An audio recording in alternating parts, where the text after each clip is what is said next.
नमस्कार, आप लाइव बिहार देख रहे हैं। मैं हूं राजमोहन तिवारी। देखिए, बिहार विधानसभा 2025 अब साल भी आ चुका है और चुनाव की तैयारियां राजनीतिक पार्टियों की तरफ से शुरू कर दी गई हैं। जहां एक तरफ नीतीश कुमार प्रगति यात्रा पर, तेजस्वी यादव जो है अपने कार्यकर्ताओं से मिलने वाले यात्रा पर निकले हुए हैं, वहीं दूसरी राजनीतिक पार्टियों ने भी अपनी पूरी ताकत झोंकी हुई है। इसी बीच लगातार हम बिहार विधानसभा की अलग अलग सीटों को लेकर चर्चा कर रहे हैं, वहां के जातीय समीकरण पर बात कर रहे हैं। इस बार के चुनाव में कौन पहलवान मैदान में उतर रहे हैं उनकी चर्चा कर रहे हैं। किसका पलड़ा भारी हो सकता है, किस समीकरण के तहत, उसकी चर्चा कर रहे हैं। और इसी कड़ी में आज हम बात करेंगे अररिया जिले के अररिया लोकसभा के अंतर्गत आने वाले फारबिसगंज विधानसभा की। सबसे पहले आपको बता दें कि अररिया लोकसभा में 6 विधानसभा आते हैं, जिसमें नरपतगंज, रानीगंज, फारबिसगंज, अररिया, जोकीहाट और सिकटी है। इसमें से 3 सीटों पर बीजेपी का कब्जा है, 1 सीट पर जनता दल यूनाइटेड का कब्जा है, 1 सीट पर कांग्रेस का कब्जा है और 1 सीट पर राजद का कब्जा है। तो ऐसे में आज फारबिसगंज विधानसभा की हम चर्चा करेंगे। यहाँ पर जो वर्तमान में विधायक हैं, उनका नाम है विद्यासागर केसरी। बीजेपी के पास अभी ये सीट मौजूद है, यानी उनके कब्जे में है। लेकिन क्या ये कब्जा बरकरार रह पाएगा या फिर यहाँ पर कांग्रेस या फिर राजद अपना झंडा बुलंद करेगी? बातचीत करने के लिए हमारे साथ राजनीतिक विश्लेषक राय प्रतीक मौजूद हैं, फारबिसगंज विधानसभा। नमस्कार तिवारी जी, मैं आपको बता दूं कि फारबिसगंज विधानसभा क्षेत्र जो है ये सीमांचल का क्षेत्र है, अररिया जिले का क्षेत्र है, जैसा कि आपने बताया।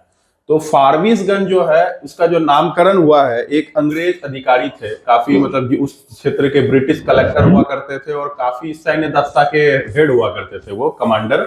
उनका नाम था जॉन फॉब्स। जॉन फॉब्स के नाम पे ही वो आगे चल के फारबिसगंज शहर बसा। ये नेपाल का निकटवर्ती क्षेत्र है। इसका सीमा जो है फारबिसगंज जोगबनी, जो फारबिसगंज जो प्रखंड है, उसका सीमा जो है नेपाल से सटता है, विराटनगर से। तो यहाँ पे, और फारबिसगंज एक ऐसा विधानसभा क्षेत्र है जो कि अकेला एक प्रखंड ही पूरा विधानसभा। अच्छा, पूरा एक प्रखंड विधानसभा, पूरा एक प्रखंड विधानसभा क्षेत्र, जिसमें 32 पंचायत आते हैं। फारबिसगंज नगर परिषद आता है और जोगबानी नगर पंचायत आता है। और फारबिसगंज का आपराधिक इतिहास भी रहा है। शुरुआती दिनों में पप्पू यादव के गुरु भगवान यादव, देव कंपनी के पप्पू देव, उनके लेफ्टिनेंट वहां पे होते थे जाकिर अनवर, जो विधायक रहे, भोला शंकर तिवारी, गैंगवार, काफी सारा चर्चा, इस चीज को चर्चा नहीं करना चाहिए, लेकिन फारबिसगंज काफी चर्चा में रहा है, अपराध के दुनिया में काफी चर्चे में रहा। बाहुबली वहां से निकले। बिल्कुल बिल्कुल बिल्कुल। तो अगर फारबिसगंज के हम बात करें, जहाँ पे कौन पहले जातीय समीकरण और कौन कौन से विधायक बने हैं, तो पहले हम यहाँ के विधायकों की बात कर लें। तो 1952 में बुकाई मंडल पिछड़ी जाति से होंगे, वो यहाँ से विधायक निर्वाचित हुए। 1957 में है शीतल प्रसाद गुप्ता और एक डूमरलाल बैठा जी, 2 सीट हुआ करती थी, तो ये यहाँ से विधायक बने। फिर एक देखिए, फिर जो एक सिलसिला चालू होता है 1962 से लेके लंबे समय तक ब्राह्मण, सवर्ण, मुस्लिमों का सीट और सवर्णों का दबदबा। ब्राह्मण समाज के बड़े नेता सरयू मिश्रा जो 1962, 1967, 1969, 1972, 1977, 1980, 1985, कुल 7 टर्म विधायक वहां से निर्वाचित हुए।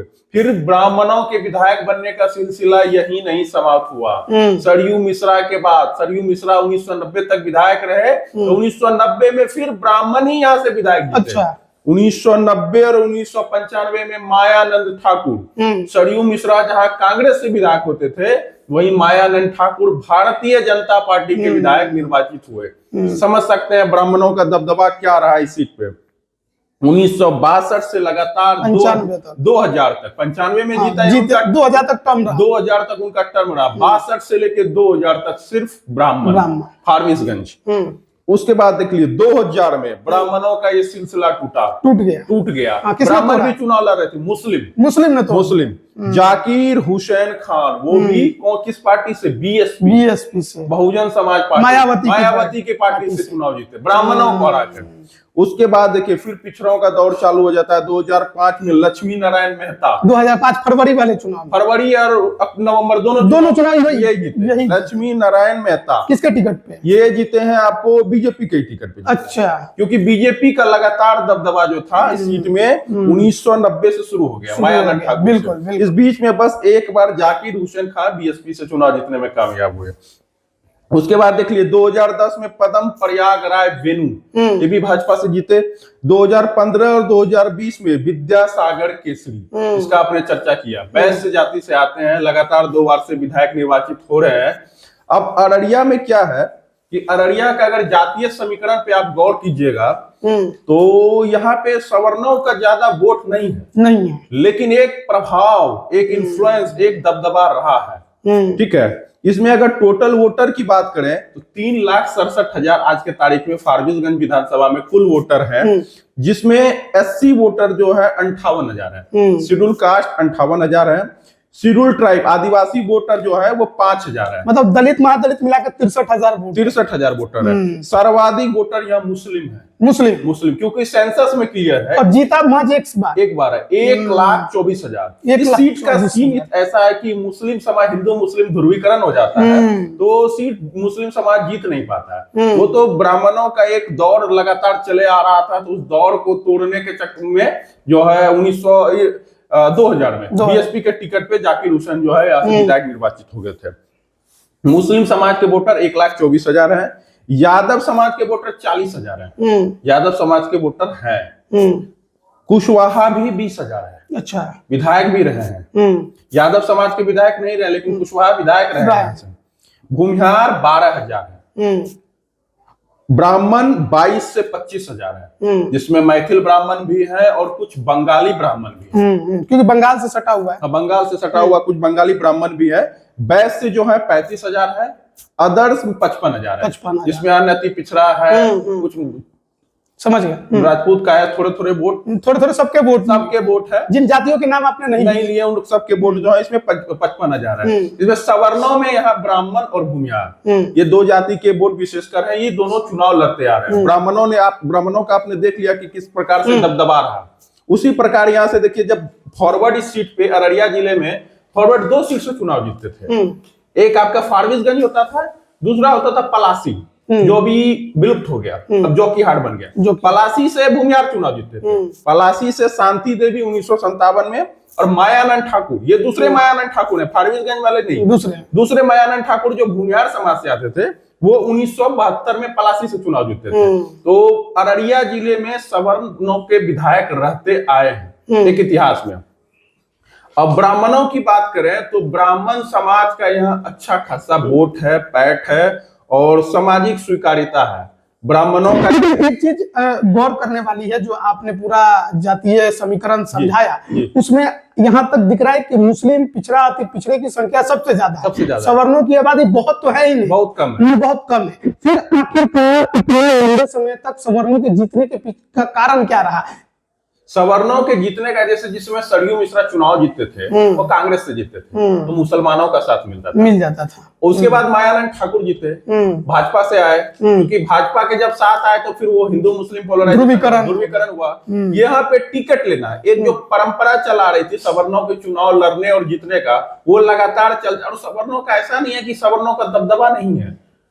ये आपका जो फारबिसगंज नगर परिषद के चेयरमैन दशकों दशक से भूमिहार बनते आ रहे हैं। आप देख लीजिए, फारबिसगंज नगर परिषद के चेयरमैन रामानंद सिंह, उनके भाई सदानंद सिंह, उनके बेटे टुनटुन सिंह, जो उनका क्या मूल नाम कुछ और है, वो निर्दलीय चुनाव लड़के 16,000 वोट लाए हैं। उनका बहुत बड़ा कॉम्पिटिशन। इसके पीछे ये भी कारण माना जाए कि धन बल, जन बल भी बहुत प्रभावित करते हैं। वोट तो सीमित संख्या में ही है, ज्यादा ऐसा नहीं है कि बहुलता वाले वोटर हैं, लेकिन प्रभाव को छोड़ते हैं। जैसे टुनटुन सिंह है, इनका देखिए आप, ज्योति होटल, ज्योति सिनेमा, ज्योति मार्केट, बहुत बड़े उद्योग मतलब बिजनेस कारोबारी हैं, एक छत्र वाले परिवार है। हाल ही में इस बार तो चुनाव हार गए, निर्वर्तमान जो फारबिसगंज की नगर परिषद थी, वो भी देखिए गुंजन सिंह जो है, ये विजय कुमार सिंह की पत्नी, ये भी भूमिहार समाज से आती थी। तो और यही नहीं, बगल का जो जोगबनी नगर पंचायत है, वहां भी देखिए भोला शंकर तिवारी, बड़े नेता कांग्रेस के, भूमिहार नगर पंचायत के निर्वर्तमान चेयरमैन होते थे। तो आप कह सकते हैं कि सवर्णों का दबदबा रहा है। बिल्कुल, चलिए ये बात तो समझ में आ गई, लेकिन कांग्रेस इस सीट पर लड़ रही है। जब से बीजेपी ने इस सीट को अपने हाथ में लिया है, फिर कांग्रेस यहाँ से साफ हो गई है। अब कांग्रेस चुनाव नहीं जीत पा रही है। ऐसे में आपको लगता है कि 2025 के चुनाव में यहाँ पर कुछ बदलाव करने की जरूरत है, या तो परिवार में बदलाव करेंगे या टिकट बंटवारे में आरजेडी कुछ बदलाव कर सकती है? देखिए, टिकट में अगर 2020 की हम बात करें तो यहाँ बीजेपी के सामने कांग्रेस चुनाव लड़ी थी। कांग्रेस से पहलवान मुस्लिम थे, ठीक है, बड़े पहलवान थे, लोकसभा का भी चुनाव लड़ चुके हैं। जाकिर अनवर फारबिसगंज से विधायक रहे, अररिया से भी विधायक रहे वो। तो कांग्रेस की सीट समीकरण के हिसाब से फिट है, अच्छा, क्योंकि यहाँ सवर्णों का थोड़ा सा होल्ड है।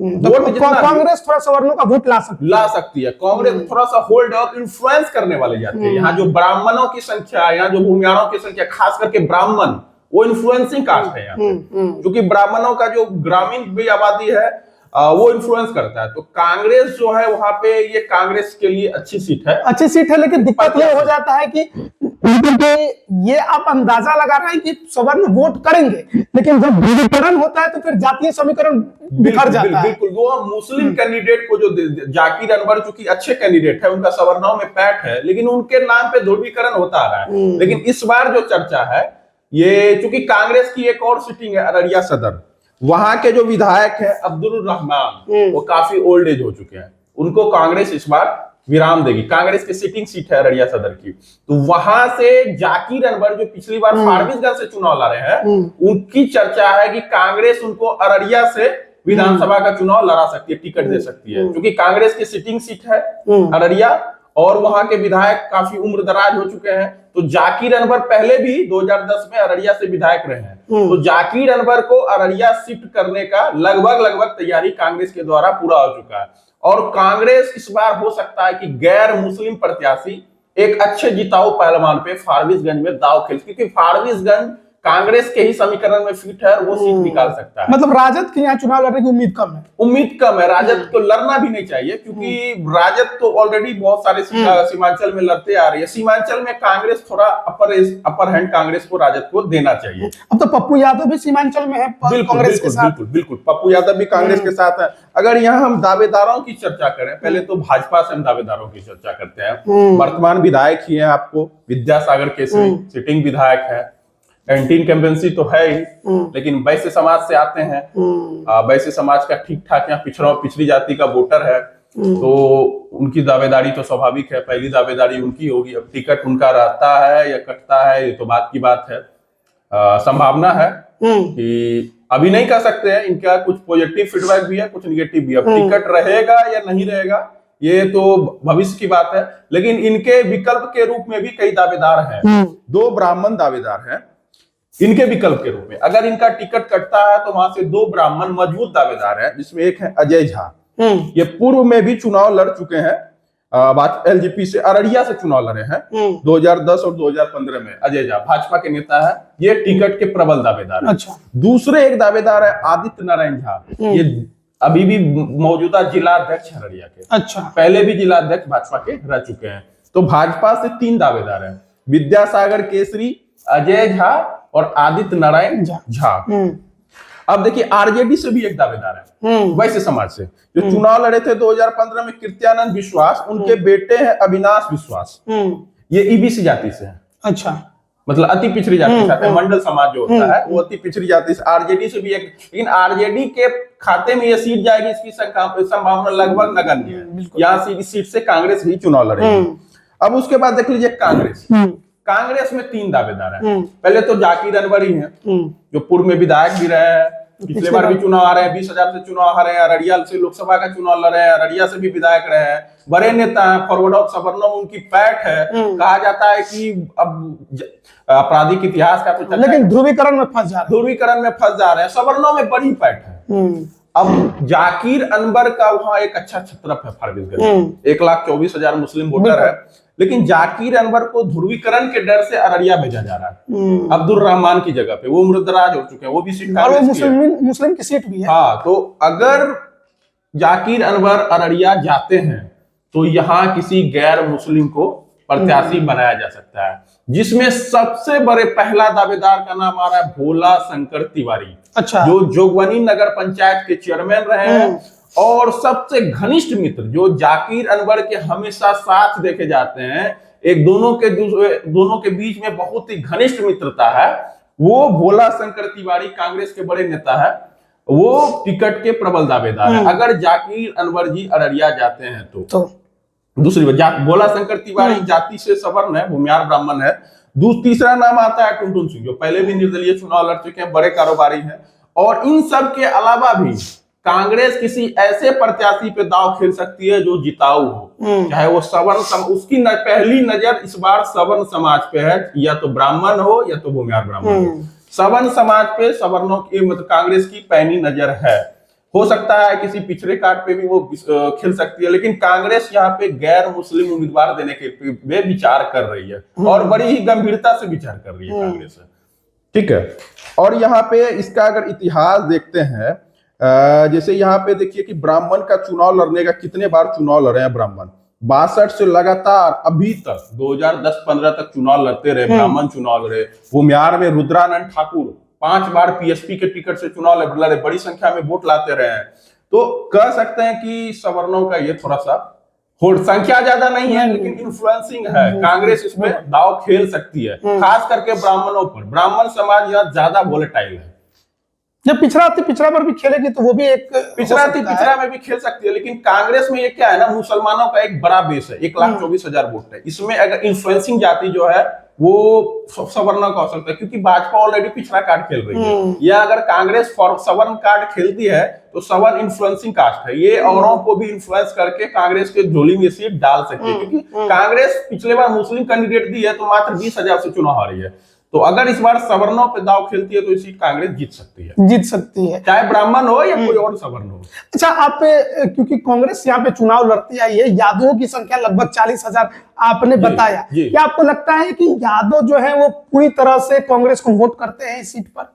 क्योंकि देखिए, जब ध्रुवीकरण की बात होती है तो कहा जाता है कि यादव भी टूटकर बीजेपी के पक्ष में चले जाते हैं। यादव टूटते हैं, ऑब्वियस सी बात है। फारबिसगंज का जो क्षेत्र रहा है, यहाँ पे ये हम जो मुस्लिम का है जाकिर अनवर, इनकी लड़ाई रही है यादवों से। इन्होंने पप्पू देव, भूमियार समाज के बड़े गैंगस्टर, जाकिर कमांडो, भोला शंकर तिवारी, इन सब का जो गैंग था, इन्होंने भगवान यादव की हत्या की है, जो पप्पू यादव के गुरु थे।